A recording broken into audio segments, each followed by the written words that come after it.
Good afternoon and happy Sabbath. Sabbath. Ngayong hapon,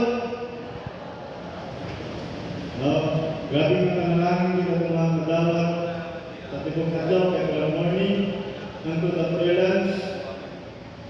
Maraming dili lang spiritual ng pagkaon kaya pamahon na sa mundo. Pero takna, grabe na panalangin.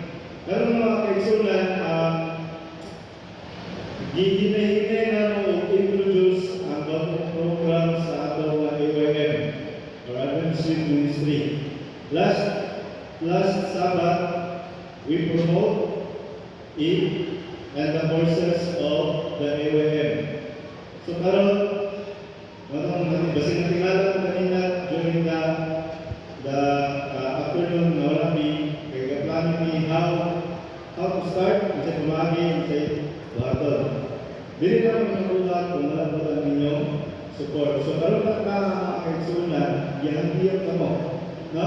Gihangiyot ka mo. Kaya kauban sa mga kauban na lang ang mga kabatanunan, labi na niya ang mga youth.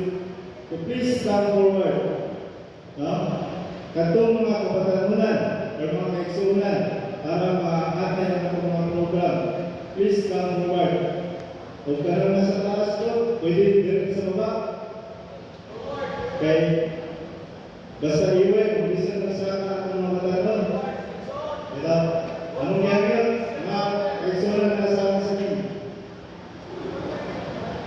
Pwede na rin sa baba o sa front.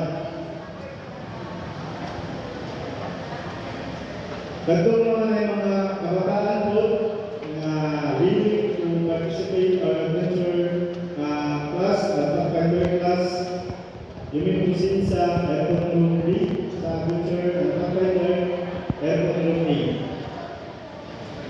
So while taking the class, kamalin ang mga kaigsunan, ako introduce ang sequence sa atong program. Kaya din sa atong mga song leader, atong opening song, ang ating Sweet. Supposed to be encourage sa atong SSD na na-change na atong theme song, which is katong di-play kanina. Pero hinihaya pa natin ito practice.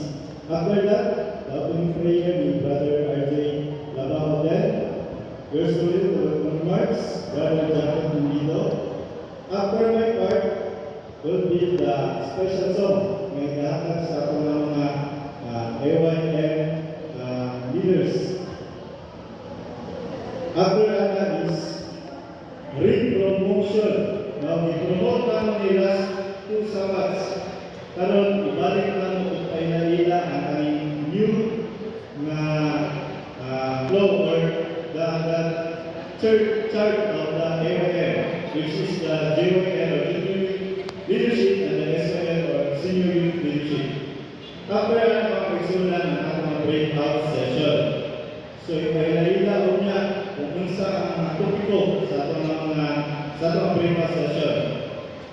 Then, during the breakout session mga kaigsunan, until na ang duration na is 1 hour and 30 minutes dahil duration dahil sa atong sundown.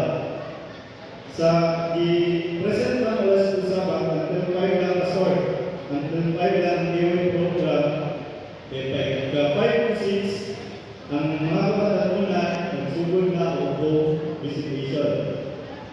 No? So, nalimunan nato na sa tugil ng atong oras sa atong mga AYM. So, kami ang ginaot, hindi sa mga officers sa AYM, atong suportahan, pinahan sa pag-participate sa itong mga programa dito sa Davao City College. Ngayon na ako ang sarap. Akong gihangyo ang mga AYM leaders, Master Guides, SOL, for